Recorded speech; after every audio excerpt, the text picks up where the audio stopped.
అందరికీ జై శ్రీరామ్.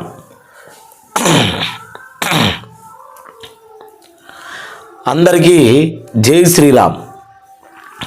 భారతదేశంలో పేదరికాన్ని అంతరించాలి, పేదరికాన్ని నిర్మూలించాలి అనే మాటలు రాజకీయ నాయకుల నోట్లో నుంచి ఎలక్షన్లు వచ్చినప్పుడు మాత్రమే రావడం జరుగుద్ది. కానీ ఆకలిని అంతరించాలి అని ఏ ఒక్క నాయకుడు కూడా మాట్లాడలేదు.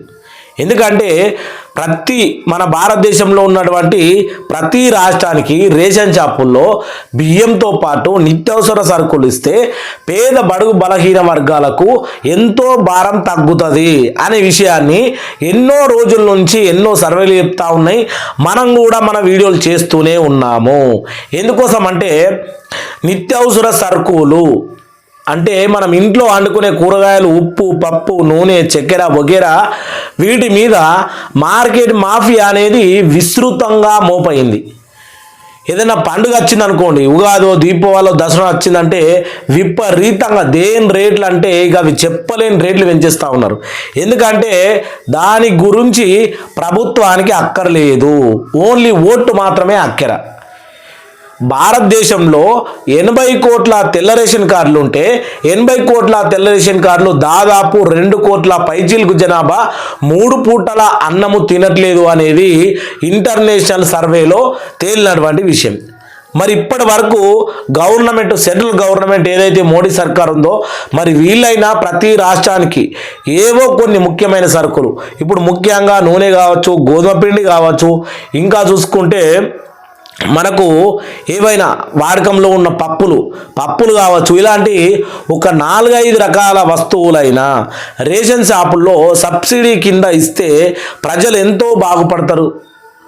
ఆఖరి అంటే బయట మనము నెలకు 5,000, 10,000 అయినా ఉమ్మడి కుటుంబానికి సరిపోతలేవు నిత్యావసర సరుకులకే. వారానికి ఒక రోజు మార్కెట్ చేస్తే కనీసం 3 నుంచి 4,000 తీసుకుపోవాలా నలుగురు ఉన్న కుటుంబానికి.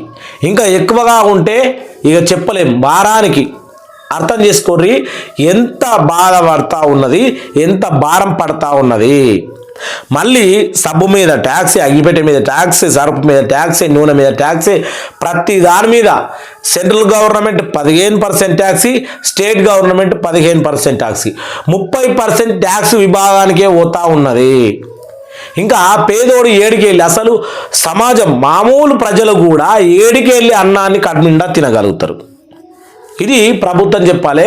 అయితే మోడీ గవర్నమెంట్ వీటిని సూచిస్తూ ఒక నిదానాన్ని తీసుకురాబోతా ఉందట. ఏంటంటే రేషన్ కార్డు పైన ఎవరైతే ఏపీఎల్, బీపీఎల్ రేషన్ కార్డులు అటువంటివి ఉంటాయో వాళ్ళకు 9 రకాల నిత్యావసర సరుకులు ఇవ్వాలి అని ఆల్రెడీ ఆంధ్రప్రదేశ్ ప్రభుత్వం అయితే 4 రకాల వస్తువులు వచ్చే నెల అక్టోబర్ నుంచి ఇస్తామని ప్రకటన కూడా చేసింది.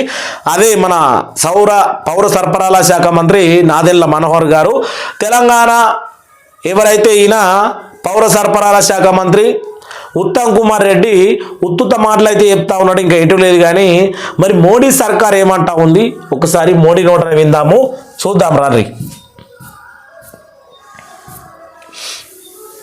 ఇగో ఫ్రీ రేషన్ కార్డు హోల్డర్లకు కేంద్రం శుభవార్త. ఫ్రీగానే బియ్యం కాదు, మరో 9 సరుకులు కూడా. అంటే మనకు కేంద్ర ప్రభుత్వము 5 కేజీల బియ్యం కేంద్రానికి, ఏ రాష్ట్రానికి కాదు, కేంద్ర ప్రభుత్వం 5 కేజీల బియ్యం ఇస్తూ ఉంటే 1 కేజీ బియ్యం మాత్రం రాష్ట్రాలు కలిపి 6 కిలోల బియ్యాన్ని మనకి ఇస్తూ ఉన్నారు. అది మనం తెలుసుకోవాల్సిన మొదటి విషయం. ఇక్కడ చూసుకుంటే సామాన్య ప్రజలకు కేంద్ర ప్రభుత్వం అతిత్వంలోనే మరో గుడ్ న్యూస్ చెప్పేందుకు సిద్ధమవుతోంది. దారిద్ర్యపు రేఖ దివ్యనున్న వారికి కేంద్ర రాష్ట్ర ప్రభుత్వాలు ఉచితంగా రేషన్ అందిస్తున్న సంగతి తెలిసిందే. ఎప్పటి నుంచో ఈ స్కీమ్ ద్వారా కోట్లాది మంది ప్రయోజనం పొందుతున్నారు. ఇప్పుడు ఇదేంటంటే బీపీఎల్ కార్డులకు సంబంధించినటువంటి ఇప్పుడు కీలక మార్పులు చేయబోతున్నట్లు తెలుస్తూ ఉంది. ఇక్కడ చూడు, బీపీఎల్ కార్డు అంటే మరి తెల్ల రేషన్ కార్డులో అది కూడా ఒకటి. ఇక్కడ మనకు రేషన్ కార్డు హోల్డర్లకు శుభవార్తను చూసుకున్నాము, అలాగే దారిద్ర్య రేఖ దివ్యనున్న వారికి చూసుకున్నాము. ఆహార భద్రత కోసం ఫ్రీ రేషన్ అందిస్తున్న సంగతి తెలిసిందే. ఇప్పుడు భారత ప్రభుత్వము ఈ పథకంలో పెద్ద మార్పులు తేబోతా ఉన్నదట. తేబోతున్నట్టు చెప్పబోతా ఉన్నట్టు తెలుస్తోంది. గతంలో రేషన్ కార్డు హోల్డర్లకు కేంద్రము ఉచితంగా బియ్యం ఇచ్చింది, ఓకే. అలాగే దానికి బదులుగా 9 నిత్యావసర వస్తువులు కూడా ఇవ్వాలని ప్రభుత్వం నిర్ణయించినట్లుగా తెలుస్తోంది. భారత ప్రభుత్వం ఫ్రీ రేషన్ స్కీమ్ కింద ఇప్పుడు దేశంలో 90 కోట్ల మందికి ఫ్రీగా రేషన్ ఇస్తున్నారు. లబ్ధిదారులు అంతకుముందు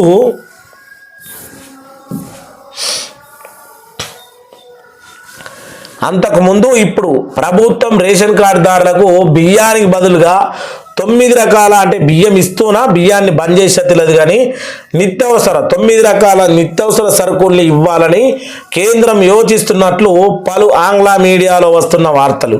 వీటిలో గోధుమలు, పప్పులు, ఆవపిండి, ఉప్పు, చక్కెర, ఇతర ధాన్యాలు, పిండి, సోయాబీన్, మసాలా వంటి దినుసులు వంటివి ఉన్నట్లు తెలుస్తా ఉన్న ముచ్చట. మరి నిజంగా ఖాయమైతే కనుక పేదోడికి బుక్కెడు అన్నం అనేది ఖచ్చితంగా దొరుకుద్ది.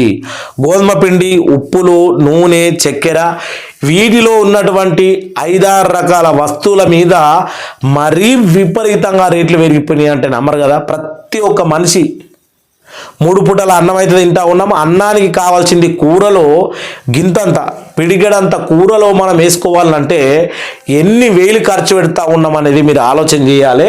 ప్రభుత్వం కూడా తొందరగా ఏవో పథకాలు ఇచ్చి ఎవరినో మభ్య పెట్టడం కాకుండా ప్రభుత్వం ఈ పథకం కనుక అమలు చేయాలని కోరుకుంటా ఉన్నా. ఇప్పుడు వాళ్ళు చెప్పారు కదా 90 కోట్ల మంది తెల్ల రేషన్ కార్డుదారులు ఉన్నారు.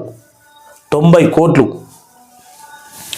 అయితే ఇక్కడ బియ్యం ఇస్తారా లేదా అనే దానిపైన స్పష్టత రావట్లేదు. కొన్ని రిపోర్టర్స్ ఉచిత బియ్యాన్ని బదులుగా 9 సరుకులు ఇస్తారని చెప్తా ఉంటే మరికొందరేమో ఉచిత బియ్యంతో పాటు ఇవ్వాలి, బియ్యం బంద్ చేసి కాదు, బియ్యంతో పాటు ఇస్తారని పేర్కొంటున్నాయి. ప్రజల ఆరోగ్యాన్ని మెరుగుపరిచేందుకు వారి పౌష్టికాహారం స్థాయిని పెంచే దిశగా ప్రభుత్వం ఈ నిర్ణయం తీసుకున్నట్లు తెలిసింది. దీంతో ప్రజల జీవన ప్రమాణాలు కూడా మెరుగుపడతాయని భావిస్తుందట కేంద్ర ప్రభుత్వం.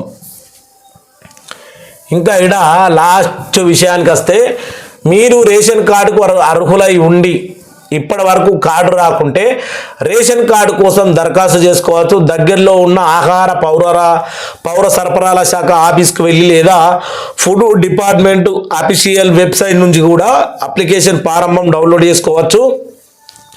ఫారంలో అడిగిన మొత్తం వివరాల్ని ఎంటర్ చేసి సంబంధిత డాక్యుమెంట్స్ యాడ్ చేసి రేషన్ ఆఫీస్లో సమర్పించిన తర్వాత అధికారి మీ వివరాల్ని పరిశీలిస్తారు. వెరిఫికేషన్ అయిపోతే మీకు రేషన్ కార్డు జారీ చేస్తారు. అదంతా అవసరం లేదు. ఆల్రెడీ తెలంగాణ ప్రభుత్వం రేషన్ కార్డులు అనేవి అందరికీ జారీ చేస్తూ ఉంది. కార్డులేమి ఇవ్వట్లేదు కానీ పేపర్ అయితే ఇస్తుంది. ఆ మాట మీద అయితే ప్రభుత్వం ఉన్నది. అలాగే చూసుకుంటే ఆంధ్రప్రదేశ్ ప్రభుత్వం స్మార్ట్ రేషన్ కార్డులు కూడా పంపిణీ చేస్తూ ఉన్నది. ఇంకా రాబోయే రోజుల్లో వాళ్ళు 4 రకాల వస్తువులు ఇస్తామని కూడా మనకు ఉన్నటువంటి నాదెళ్ల మనోహర్ గారు చెప్పడం జరిగింది. కేంద్ర ప్రభుత్వమే ఇవ్వాలి. వాస్తవానికి అక్కడ మన ఆంధ్రప్రదేశ్లో ఎన్డీఏ కూటమి ఉన్నది. అందుకనే ఎన్డీఏ కూటమి అక్కడ సరుకులు ఇవ్వాలని డిసైడ్ చేసింది కేంద్ర ప్రభుత్వం. మరి తెలంగాణలో ఉన్నది రేవంత్ రెడ్డి సర్కారు, చేతి గుర్తు సర్కారు. అసలు ఈ చేతి గుర్తు సర్కారుతో ఏమన్నా అవుతుందా అంటే ఏమీ కాదు. విధ్వంసం, హింస, మాదేంది రైతులను యూరియా కోసం లైన్లో నిలబడితే లాఠీలతో కొట్టించడము, అలాగే హిందుత్వ ద్రోహి ఈ కాంగ్రెస్ పార్టీ. హిందూ సామాజిక ముద్రిక, హిందూ యొక్క సాంప్రదాయాన్ని ఎప్పుడు ఏలన చేసే ఒక ప్రణాళిక ఈ యొక్క కాంగ్రెస్ పార్టీ. ఇందులో మన హిందువులు కూడా ఎలా ఎమ్మెల్యేలుగా ఎంపీలుగా పోయి రాహుల్ గాంధీ చెప్పులు నాకుతా ఉన్నారో అది కూడా నాకు అర్థం కావట్లేదు. చేద్దాం ఈరోజు రేపు మంచి వీడియోలు. రాహుల్ గాంధీ అసలు ఏ రకంగా హిందూ సమాజం మీద, హిందూ మతం మీద బురద తల్లుతూ ఉన్నాడు, అసలు ఆయన మనస్తత్వం ఏ రకంగా ఉంటుందనే విషయం కూడా మాట్లాడుకుందాం. ప్రజలారా మీరందరూ నాకు సపోర్ట్గా ఉండాలా. 11,000 సబ్స్క్రైబర్స్ చేరుకున్నాము. 1,00,000 సబ్స్క్రైబర్ మాదిరిగా తొందరగా పకిమని టకిమ్మని నిచ్చెన ఎక్కాలి. అందరూ మీ దయ ఉండాలి. ఖచ్చితంగా ప్రతి ఒక్కరు ఛానల్ లైక్ చేసి అంటే వీడియోకి లైక్ చేసినా, ఛానల్లో వీడియోలోకి లైక్ చేసినా, లైక్ చేసి ఛానల్ మాత్రం సబ్స్క్రైబ్ చేసుకోవాలని కోరుకుంటున్నా. జై శ్రీరామ్, జై జై శ్రీరామ్.